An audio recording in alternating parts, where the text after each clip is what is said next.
इतनी हिम्मत तेरी, हैं? मेरे बीच में बोलेगी? मैं जो चाहूंगा वो करूंगा। और शू फर्क पड़े तेरे, और शू फर्क पड़े छे तारे? हाँ, तेरे पास है ना तेरी बेटी संभालने को? नहीं नहीं।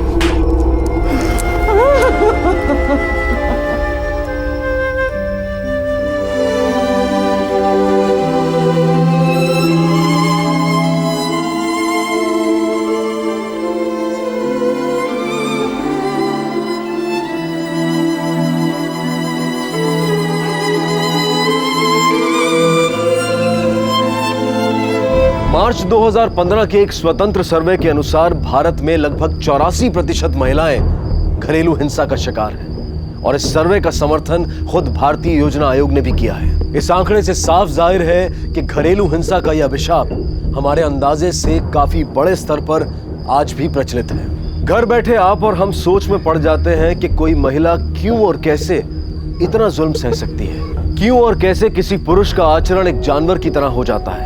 आखिर क्यों और कैसे कोई औरत प्रतिदिन ये हिंसा सहते हुए भी बिना किसी प्रतिकार के अपनी जिंदगी जिए जाती है। मोड़ू थशे बेटा, जल्दी कर, बस आ जाएगी। चला। अरे किरण, जूते कहाँ हैं? हाँ, यही नीचे रखे हैं। अच्छा बैठ जा। हाँ, चलो मुंह खोलो, खोलो खोलो खोलो। शाबाश, गुड गर्ल। मैं देती हूँ। मैं कर लूंगा, तुम जाओ खिलाओ।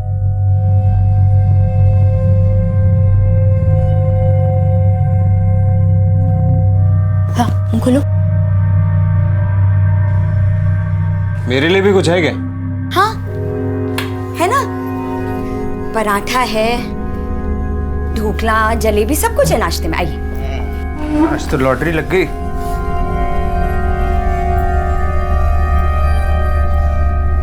चल मुंह खोल। ये नमक की गोनी तुम्हारे मायके से आई थी क्या? पूरी गोनी डाल दी इसमें?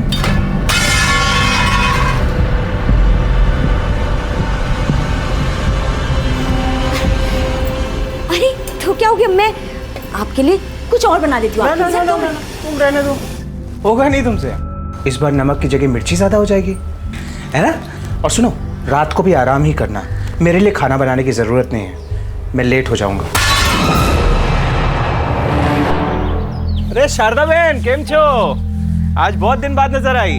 मजे में विनोद भाई, जुओ ने रोज किचन में काम से, खाना बनाने से फुर्सत ही नहीं मिलती है। खाना, इस नाकामी को भी खाना बनाना सिखा दो, और कुछ नहीं तो कम से कम खाने का सुख तो मिले। घर में बच्चा संभालने के अलावा और भी काम होते हैं, कुछ नहीं आता।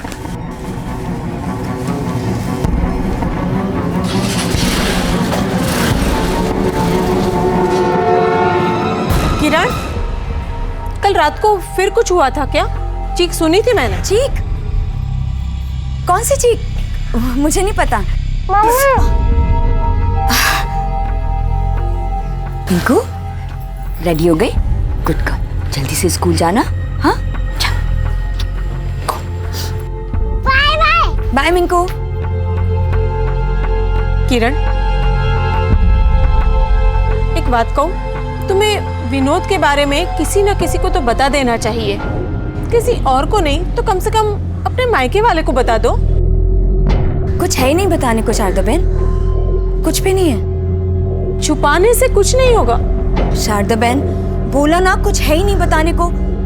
अब जाइए, अपने काम से काम रखिए।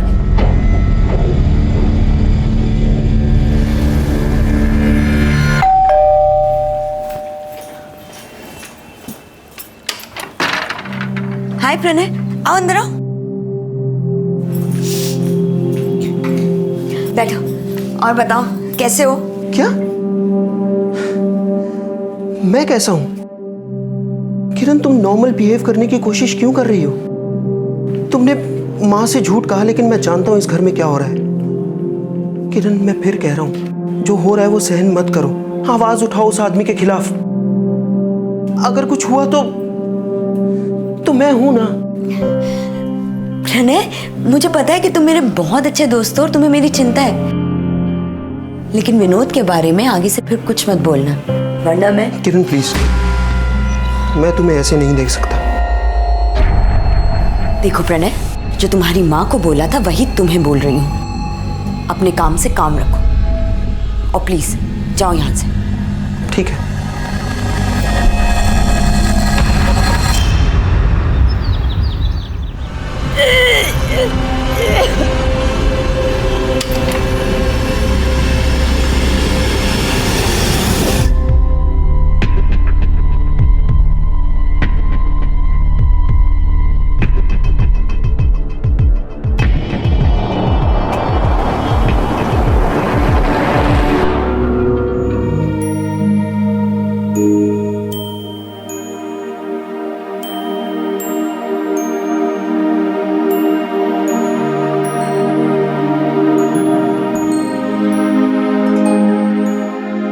ऐसे ही बहुत जल्दी तुम्हारे साथ खेलने भी ना एक दोस्त आने वाला है आपका न्यू फ्रेंड।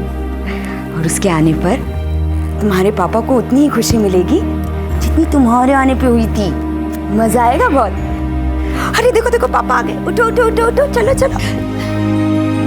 आती कम ना।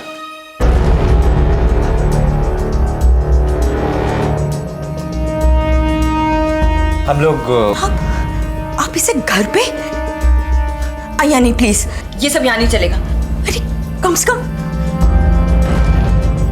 मिंकू के बारे में तो सोचिए, इसमें क्या बीतेगी प्लीज। विनोद, मैंने तुमसे पहले ही कहा था कि घर से बाहर मिलते हैं। एक मिनट में बात कर रहा हूँ। नहीं नहीं विनोद, मैं बाहर तुम्हारा वेट करती हूँ। Okay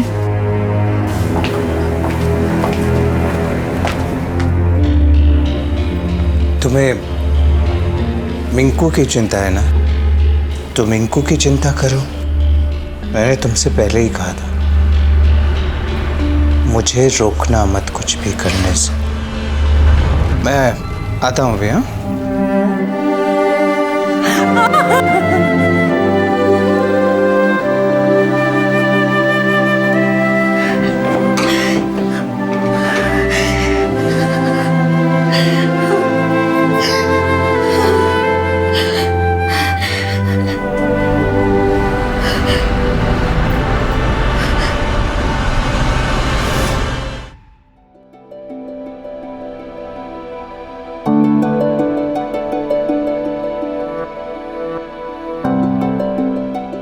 I'm sorry. It's a miscarriage.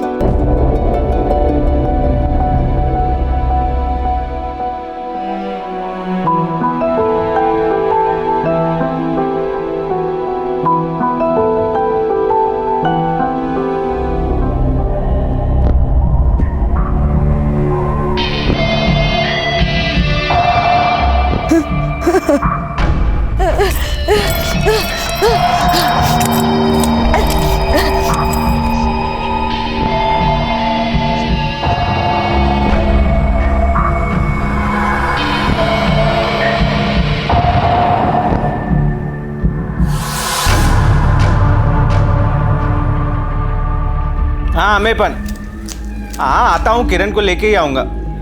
हाँ शादी के जश्न में वो भी तो भाग लेगी ने। जय श्री कृष्णा। ए सुन, तैयार हो जा, सामान पैक कर ले। वो गांधीनगर में अमन भाई के बेटे का लगन है, उधर जाना है। 2 घंटे लगेंगे गाड़ी से। और सुनना, वो मिंकू को शारदा बहन ने पैसे छोड़ दे, नहीं तो रास्ते पर ना वो पे उल्टी रोना चिल्लाना वो सब झंझट में नहीं पड़ना है, समझी ने। ए तू भी अपना जरा रोनी सूरत ठीक कर, थोड़ा हंस खुश रहे। Full time tragedy queen Meena Kumari, समझी ने।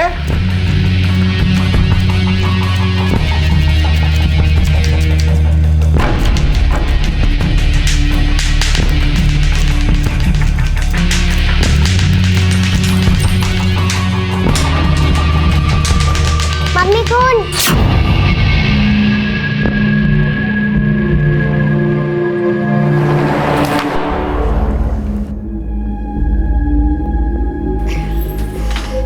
शारदा बहन, मिंकू को एक रात के लिए आपके पास छोड़ना था।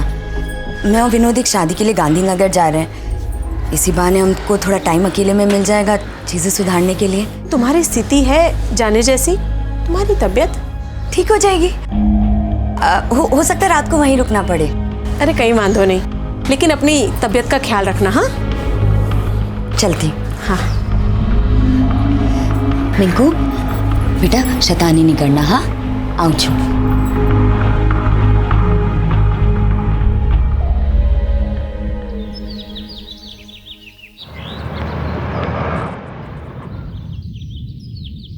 अरे ताला लगा हुआ है।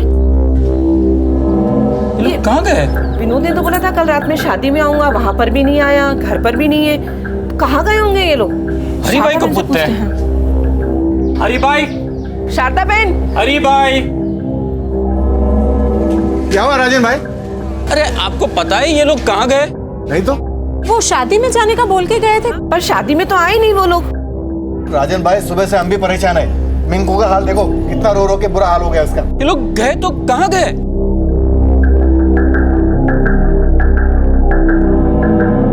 पड़ोसी और परिवार चिंतित थे। किरण और विनोद गांधीनगर में रिश्तेदार के घर की ओर निकले जरूर थे, लेकिन वहां पर पहुंचे नहीं। तो फिर कहां थे विनोद और किरण? कुछ पता चला क्या? कहीं कुछ पता नहीं चल रहा है। पुलिस स्टेशन चलते हैं।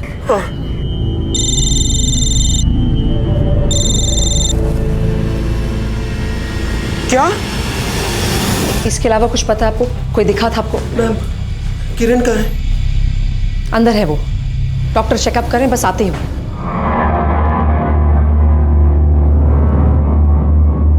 विनोद विनोद क्या छे?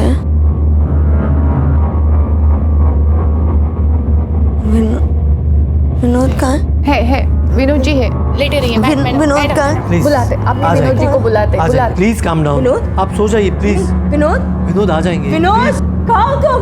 विनोद प्लीज रेस्ट नहीं, कीजिए, आ जाएंगे। मैडम विनोद आपके साथ है ना? वो कहीं दूसरे देखिए, आप शांत हो जाइए। है ना मम्मी विनोद मेरे साथ था ना? है ना? हम दोनों एक साथ गया था ना?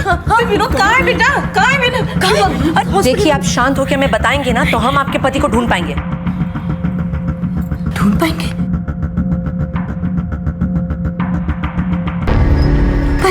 क्या मतलब है आपका?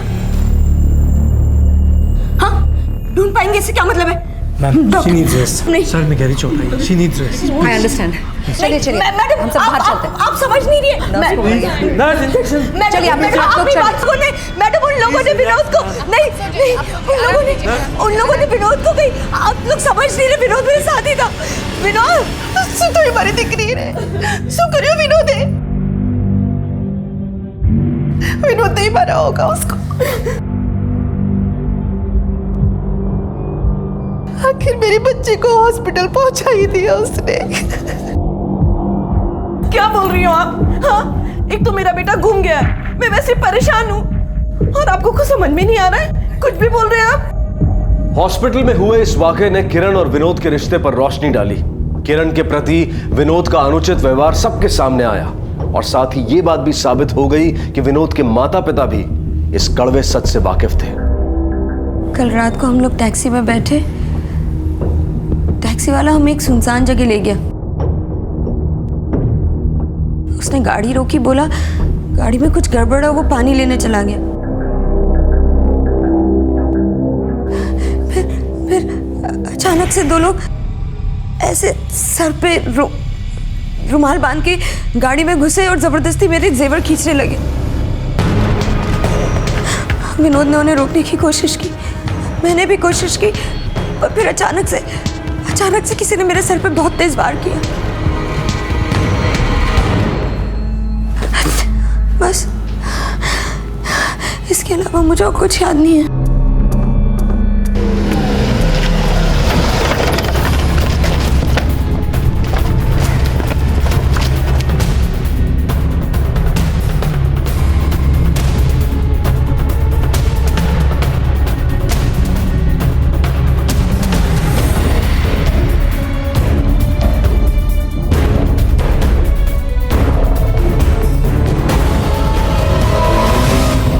सिर्फ विश्वास चौकी नहीं, करीबन सुंदरनगर तक के आगे का इलाका छान मारा पर कुछ नहीं मिला, बस ये टूटा हुआ फोन। मुझे ये चोरी का मामला नहीं लग रहा है ठक्कर। किरण की उंगलियों पे अंगूठियां हैं, वो भी महंगी वाली। कोई चोर उसे क्यों छोड़ जाएगा? और फिर विनोद को ले जाना, उसे मरने के लिए क्यों नहीं छोड़ दिया जैसे किरण को छोड़ा था? मामला मुझे कुछ और ही लग रहा है, शायद आपसी दुश्मनी का मामला। तुम एक काम करो, सारी फैमिली को राउंड अप करो, स्पेशली किरण की माँ। जी मैडम। आपकी बेटी और उसके पति के बीच संबंध कैसे थे? अच्छे नहीं थे ना? बताइए मुझे। ये मारतो तुम्हारी छोकरी ने, बहुत मारतो तो। और आपने कुछ भी नहीं किया, ये जानते हुए भी? मैं विधवा हूं और मेरा बेटा और बहू अपने काम में व्यस्त रहते हैं, मुश्किल से मुझे संभालते हैं। तो मैं क्या करती? मेरा बेटा कभी ऐसा कुछ कर ही नहीं सकता। अरे झगड़े तो हर मियाँ बीवी में होते ही रहते हैं, और उसने कभी भी अपनी पत्नी के बारे में कोई शिकायत नहीं की हमसे, बल्कि वो ही हमेशा हर छोटी छोटी बात पे उससे झगड़ती रहती थी। और आप लोगों को यकीन है कि ये मामूली झगड़े थे? हाँ। ठीक है, आप लोग जा सकते हैं।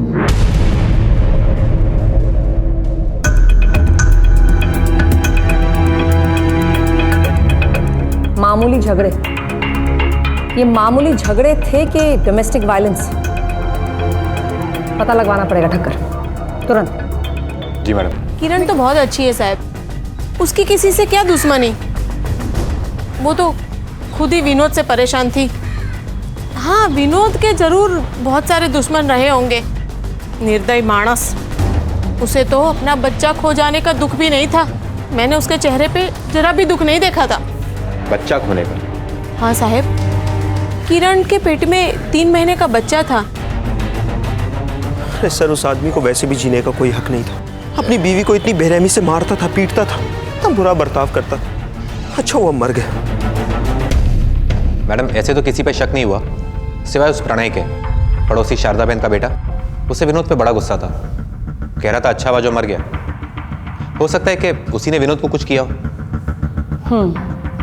अगर उसने कुछ किया होता तो शायद इतने खुले से नहीं कहता वो, लेकिन ये भी हो सकता है कि वो हमें गुमराह करने की कोशिश कर रहा है। मैडम एक और बात, विनोद के नाम पे एक इंश्योरेंस भी थी, पता चला है। उसके पेपर्स मैंने मंगवाए, विनोद के इंश्योरेंस पेपर्स मैम। 75 लाख का इंश्योरेंस, बेनिफिशियरी किरण धेड़िया। मतलब विनोद के मरने का सबसे ज्यादा फायदा उसकी बीवी को होने वाला था, किरण को।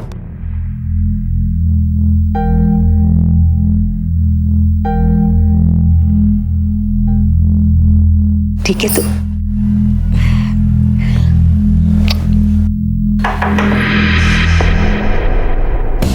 मिस धेड़िया, अरे आराम से बेटा, उतावट શું કામ કરે છે? मैडम, मेरे पति का कुछ पता चला? आई एम सॉरी, अभी तक उनका कुछ पता नहीं चला।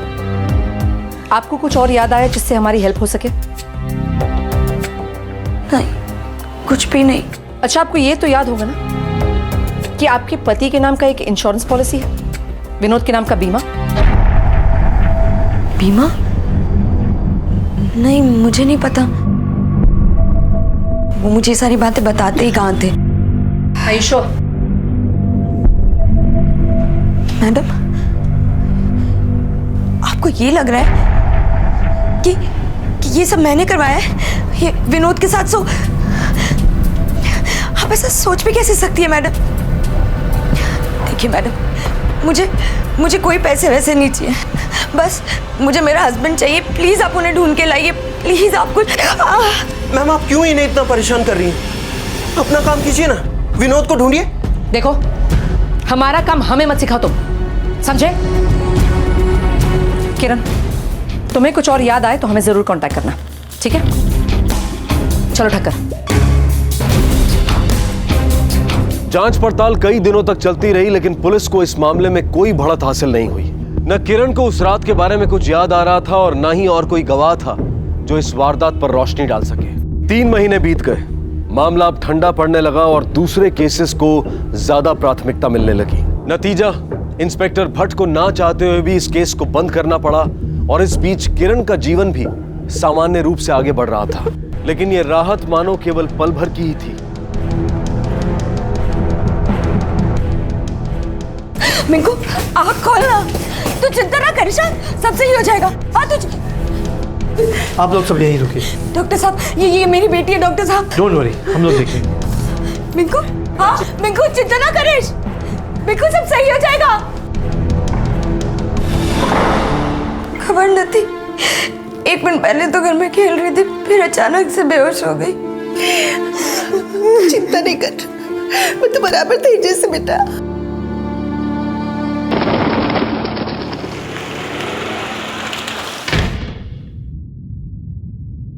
डॉक्टर साहब, मेरी बेटी मिंकू। बच्ची के दिल में छेद है, ऑपरेशन करना जरूरी है। अभी तो मैंने दवाइयां दे दी है, पर ऑपरेशन तो करना ही पड़ेगा।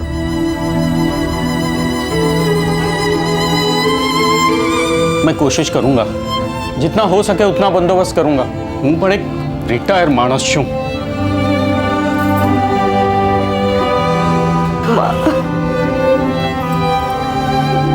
बेटा ना, अगर बीमे की रकम मिल जाती तो આપણને મદદ થઈ જશે।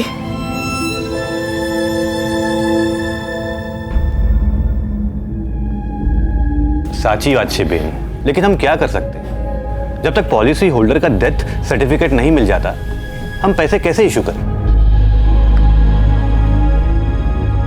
सबूत मिल गए मैडम सारे, धोखाधड़ी का चार्ज लगाया गया मिता पर। देखना वो बच ना पाए।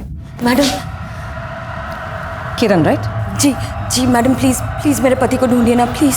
देखिए हम पूरी कोशिश कर चुके हैं, लेकिन हमें कोई नई इन्फॉर्मेशन मिली ही नहीं। कोई तो तरीका होगा ना मैम, प्लीज। देखिए इन्वेस्टिगेशन जारी है, लेकिन अगर आपके पास कोई सबूत है, कोई क्लू, कुछ नहीं, तब हमारी मदद हो सकती है। नहीं मेरे पास कुछ नहीं, पर आप कुछ तो कर सकते हैं ना ma'am, please. I am sorry ma'am, लेकिन आप कुछ तो, आई एम रियली सॉरी, कुछ तो कर सकती है ना मैडम। किरण किसी भी तरह पैसों का इंतजाम करना चाहती थी।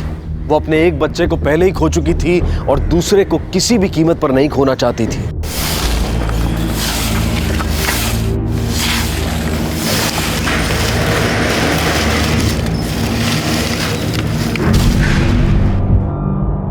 ये वो केसेस मैडम जिनका ताल्लुक उस बॉडी से हो सकता है।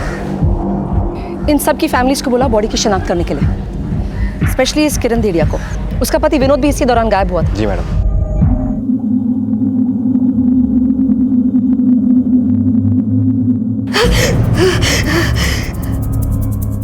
ये मेरा डिक्रो नती नती, ये मेरा बेटा नहीं हो सकता। ये नहीं हो सकता मेरा बेटा, नहीं हो सकता हमारा बेटा, ये नहीं हो सकता। आ नहीं हमारो दिक्रो नहीं।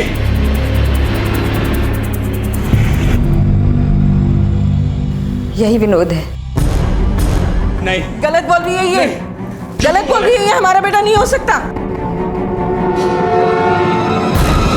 माता पिता कह रहे हैं कि वो लाश उनकी बेटी की नहीं, और पत्नी कह रही कि उसी की पति की लाश है। समझ में नहीं आ रहा। एक काम करो ठक्कर, डीएनए सैंपलिंग मंगाओ, उससे तो जरूर हमें पता चल जाएगा कि कौन सही है कौन गलत। एक और बात बहुत अजीब है मैडम, किरण ने कितनी आसानी से उस जली हुई लाश को अपने पति की लाश होने का दावा किया। मैं भी वही सोच रही हूँ। एक्चुअली मुझे उस किरण पे पहले से शक है। तुम ही सोचो ना ठक्कर, एक औरत रोज घरेलू हिंसा की शिकार होती, उसी हिंसा की वजह से वो अपने कोख में पलते हुए बच्चे को खोती, और फिर उसे बार बार डर रहता है कि उसकी दूसरी बच्ची जो है उस पर भी कभी भी वार हो सकता है। उसका कभी ना कभी आपे से बाहर जाना तो लाजमी है उसका। वो उसने ऐसा क्यों किया मेरी समझ में आ रहा, लेकिन कैसे किया ये समझ में नहीं आ रहा। एक काम करो ठक्कर साहब, उसे मिंकू की बहुत चिंता है। दिन रात वो मिंकू के इलाज के लिए पैसा जोड़ने में लगी हुई है। अगर ऑपरेशन जल्दी नहीं हुआ तो कॉम्प्लिकेशंस बढ़ सकती हैं। बच्चे की हालत बहुत बुरी है मैडम, इलाज के लिए ऑपरेशन की जरूरत है और ऑपरेशन के लिए पैसे। मैडम जी, ये मेरे बेटे विनोद की पुरानी मेडिकल रिपोर्ट्स मिल गई है। इससे आपको पता चल जाएगा कि जली हुई लाश मेरे बेटे की नहीं है। देखिए, जैसे हमें कुछ पता चलता है हम आपको जरूर इन्फॉर्म करेंगे। थैंक यू जी, नमस्ते। नमस्ते ठक्कर, ये बहुत अच्छा हो गया। अब हमें पता चल जाएगा कि वो बॉडी विनोद की है भी कि नहीं। चेक करो। Yes ma'am. चलो।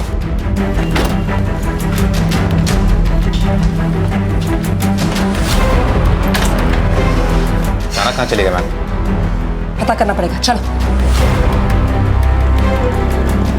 मैडम, यही प्रणय है। किरण कहाँ है, कुछ आइडिया है तुम्हें? ये लोग तो हॉस्पिटल गए हैं, मैं भी वहीं जा रहा हूँ। किरण की बेटी मिंकू की तबीयत बहुत खराब हो गई। तुम जाओ, हम वहीं आ रहे हैं, चलो। देखिए थोड़े से भी पैसे मिल जाएंगे ना तो मेरी बहुत मदद हो जाएगी। मेरी बेटी का सवाल है, उसका ऑपरेशन ड्यू है, प्लीज कुछ। मैं आपसे बाद में बात करती हूँ। इतना ही मैनेज हो पाया। I am sorry, I know ये समय शायद सही नहीं है, लेकिन हमारे पास एक गुड न्यूज़ है तुम्हारे लिए। जो लाश हमें मिली थी वो तुम्हारे पति की नहीं है, विनोद दहरिया की नहीं है। नहीं है? अरे ऐसे कैसे नहीं है? ऐसे कैसे नहीं है मैडम? आपको कोई गलतफहमी हुई है? देखिए हमें कोई गलतफहमी नहीं हुई, वो लाश तुम्हारे पति की नहीं है, हमने डीएनए टेस्ट करवा किया। नहीं मैडम, आप समझ नहीं रही हैं। मैंने उन्हें कोई गलतफहमी। Control yourself. नहीं प्लीज, मैं आप समझने की कोशिश क्यों नहीं कर रही है? मैंने उनकी बॉडी को पहचाना, मैं जानती हूँ वो वही है, वो मर चुके हैं। तुम्हें कैसे पता है वो मर चुका है?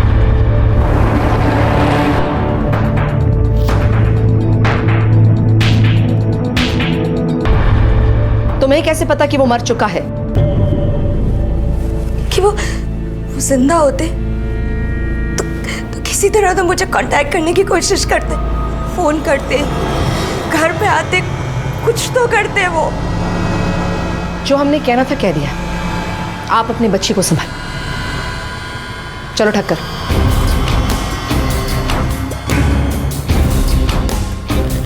वो पैसे जमा करते हैं। मैडम अब मुझे भी लग रहा है कि आपका अंदाजा सही है। किरण जरूर विनोद के गायब होने से कनेक्टेड है, पर बात वहीं आके थम जाती है। मोटिव तो फिर भी धीरे धीरे क्लियर हो रहा है, लेकिन कैसे? एक काम करो ठक्कर, किरण के सारे फोन रिकॉर्ड्स निकलवाओ, पता तो चले कि किस किस के कांटेक्ट में थी। Yes madam. और नहीं रुक सकते, ऑपरेशन अभी करना होगा। आप लोग जल्दी से पैसे डिपॉजिट करवाइए। देख बेटा, तू बिना विनोद राजन भाई से अभी के अभी बात कर। मिंकू की जिंदगी का सवाल है ना। माँ, आप उनसे बात करो, मैं घर से बच्चे जेवर लेकर आती हूँ।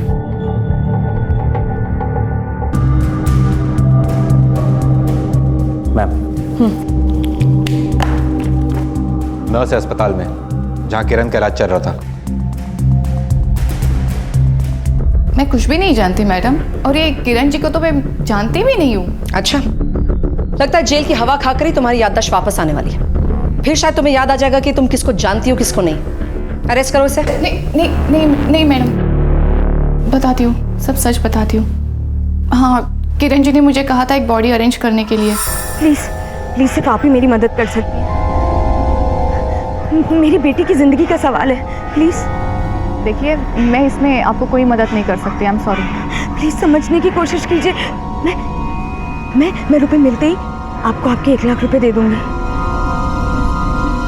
प्लीज मेरी बेटी के लिए प्लीज मेरी मदद कर दीजिए। और उसके लिए वो मुझे पैसे भी देने वाली थी, लेकिन मैडम उन्होंने ये कहा था कि ये सब अपनी बेटी की जिंदगी बचाने के लिए कर रही है, बस इसके लिए मैंने ये सब किया। तुमने कानून के साथ खिलवाड़ किया है। ले जाओ इसे। मैडम, ले जाओ।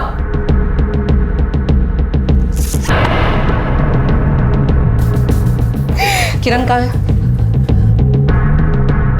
किरण कहाँ है? घरे गई छे, पैसा नो बंदोबस्त करवा માટે। मिंकू की तबीयत बहुत खराब छे, तात्कालिक ऑपरेशन करना पड़ेगा।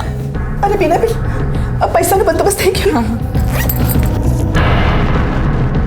તમે જલ્દીથી ડોક્ટરને કોને ઓપરેશન की तैयारी करे। फोन करो ने। किरण को जल्दी फोन करो।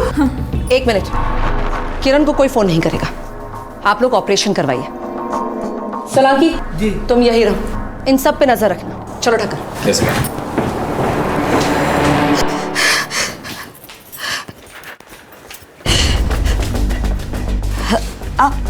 आप लोग देखिए प्लीज, अभी कुछ नहीं, मुझे जाना है। मेरी बेटी हॉस्पिटल में है, हमें पता है किरण, और इसीलिए तुम्हें पैसों की जरूरत है, जिसके लिए तुमने एक नकली बॉडी का इंतजाम किया।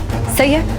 क्या कह रही है? देखो, नर्स ने हमें सब बता दिया, तो झूठ बोल के कोई फायदा नहीं होने वाला। क्या बकवास किए जा रही है? कुछ समझ नहीं आ रहा है। हमारे पास बहुत टाइम है किरण, टाइम तुम्हारे पास नहीं, और तुम्हारी बेटी मिंकू के पास तो बिल्कुल टाइम नहीं। इसलिए मैं सच बताऊं, तुमने बॉडी का इंतजाम किया ना? तुमने एक नकली बॉडी का इंतजाम, किरण तुमने एक नकली बॉडी का इंतजाम किया ना? बताओ मुझे, मिंकू के लिए सच बोलो किरण।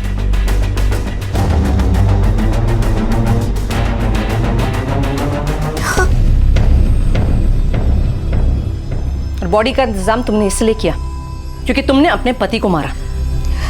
नहीं नहीं नहीं किरण, तुम फिर से झूठ बोल रही हो। नहीं देखो, मैं समझ सकती हूँ, तुम्हारे पति ने तुम्हें बहुत मारा, वो तुम्हें पीटता था ना। नहीं, और तुम्हारे बच्चे की जान उसी की वजह से गई। मैं मिंकू को नहीं खोना चाहती। तो तुम्हें मुझे सच बताना होगा किरण, तुमने अपने पति को मारा है ना किरण? बताओ किरण। नहीं किरण, उसने तुम्हें मजबूर किया, इसे तुमने उसे मार डाला। नहीं, तुम्हें सच बोलना होगा किरण। नहीं, तुम्हें एक डेथ सर्टिफिकेट की जरूरत है मिंकू की जान बचाने के लिए। सिर्फ तुम्हें बचा सकती हो, सच बोलकर किरण। मेरे पास और कोई रास्ता नहीं बचा था।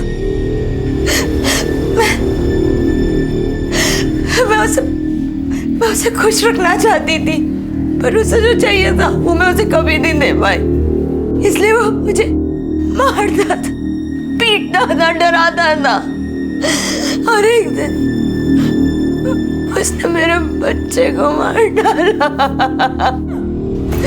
वो इंसान नहीं, वो हैवान था, हैवान। और मुझे उसे रोकना था हमेशा के लिए। उसकी बॉडी कहाँ है किरण? बताओ मुझे, उसकी बॉडी कहाँ है? ऐसी हालत में उसकी पूरी बॉडी छिपाना मुश्किल था, इसलिए मैंने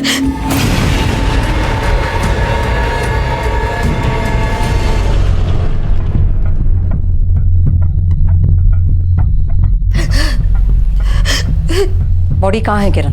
उसकी बॉडी को कार में डाल के तालाब के पास ले गई, और मैंने ज्यादातर बॉडी तालाब में डाल दी जिससे कोई ढूंढ ना पाए। ज्यादातर मतलब? बताओ किरण। पूरी बॉडी सिवाय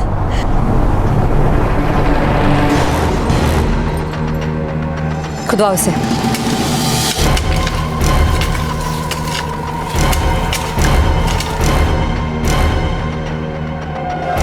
दिखाओ इधर, क्या है ये?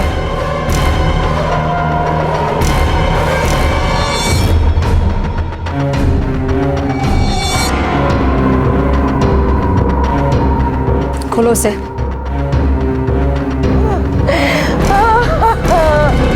सोचिए, एक औरत पर ढाए गए निरंतर अत्याचार ने उसे ऐसी कगार पर लाकर खड़ा कर दिया जहां उसने अपने पति का कत्ल कर उसके शरीर के टुकड़े कर दिए। अपनों से मिली उपेक्षा और पुलिस का साथ ना मिलने की सोच ने किरण को यह मानने पर मजबूर कर दिया था कि इसके अलावा और कोई रास्ता नहीं है। और आखिरकार विनोद के अत्याचार से बचने के लिए किरण खुद गुनहगार बन गई। किरण ने अपनी बेटी को तो बचा लिया, लेकिन उस बेटी ने अपनी मां को खो दिया। वो मां जो अब जेल की सलाखों के पीछे कैद है। अक्सर कठिन परिस्थितियां इंसान को अच्छाई की सीमा लांघकर बुराई अपनाने पर मजबूर करती हैं। लेकिन यही वो कठिन वक्त होता है जब इंसान को हिम्मत दिखानी होती है, मजबूत बने रहना होता है। काश किरण ने कानून को अपने हाथ में लेने की बजाय कानून का सहारा लिया होता, क्योंकि जो हुआ उसके जिम्मेदार कुछ हद तक किरण के परिवार वाले, पड़ोसी और वो सारे लोग हैं जो इस घरेलू हिंसा के बारे में जानते हुए भी चुप रहे और इसका विरोध नहीं किया। याद रखिए, हिंसा आखिर हिंसक का ही अंत बन जाती है। अब मैं अनूप सोनी आपसे विदा लेता हूं, फिर मुलाकात होगी अगले एपिसोड में और खुलासा करेंगे एक और जुर्म का। तब तक अपना और अपने परिवार का ख्याल रखें और देखते रहें क्राइम पेट्रोल डायल 100। सबक एक को, सीख हम सबको। जय हिंद।